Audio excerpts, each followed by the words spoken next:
কিয়ামতের দিন সবাই দাঁড়িয়ে থাকবে আল্লাহর সামনে, হিসাব শুরু হবে।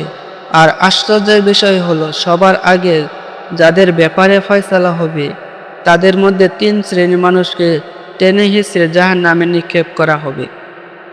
আল্লাহর রসূল সাল্লাল্লাহু আলাইহি সাল্লাম নিজে এই ভয়ঙ্কর দৃশ্য বর্ণনা করেছেন।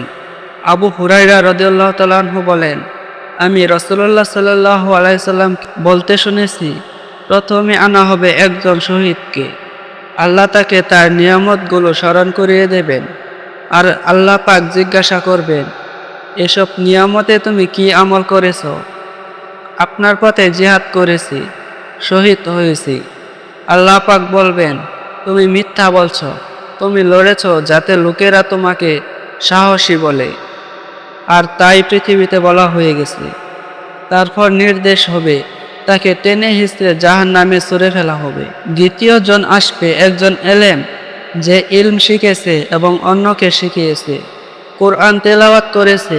আল্লাহ পাক নিয়ামতগুলো দেখাবেন আর জিজ্ঞাসা করবেন, কি আমল করেছ? সে বলবে, ইলম শিখেছি এবং অন্যকে শিখিয়েছি শুধু আপনার সন্তুষ্টির জন্য। আল্লাহ পাক বলবেন, তুমি মিথ্যা বলছ, তুমি শিখেছ যাতে লোকেরা তোমাকে এলেম বলে, আর কোরআন পড়েছ যাতে লোকেরা তোমাকে কারি বলে। পৃথিবীতে তাই বলা হয়েছে তোমাকে। তারপর তাকেও টেনে হিঁচড়ে জাহান্নামে নিক্ষেপ করা হবে। তৃতীয় জন আসবে একজন ধনী ব্যক্তি, যাকে আল্লাহ পাক সব ধরনের সম্পদ দিয়েছিলেন। তাকে নিয়ামতগুলো দেখানো হবে। তারপর তাকে জিজ্ঞেস করা হবে, তুমি এসব সম্পদ কোথায় কিভাবে খরচ করেছ? সে বলবে, আপনার পছন্দের প্রতিটি পথে খরচ করেছি। মহান আল্লাহ পাক বলবেন, তুমি মিথ্যা বলছ, তুমি খরচ করেছ যাতে লোকেরা বলে তুমি অনেক দানশীল, আর তাই বলা হয়েছে। এরপর তাকেও একই পরিণতি হবে। সব আমলে ইখলাস বাধ্যতামূলক।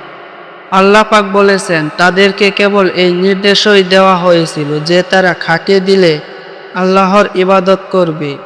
জিহাদ, ইলম, দান এসবের যত প্রশংসা এসেছে তা কেবল তাদের জন্য যারা খাঁটি মনে আল্লাহর জন্য করেছে। যে জিহাদ করেছে কেবল নামের জন্য, গোত্রের গৌরবের জন্য, তার জিহাদ আল্লাহ কবুল করবেন না।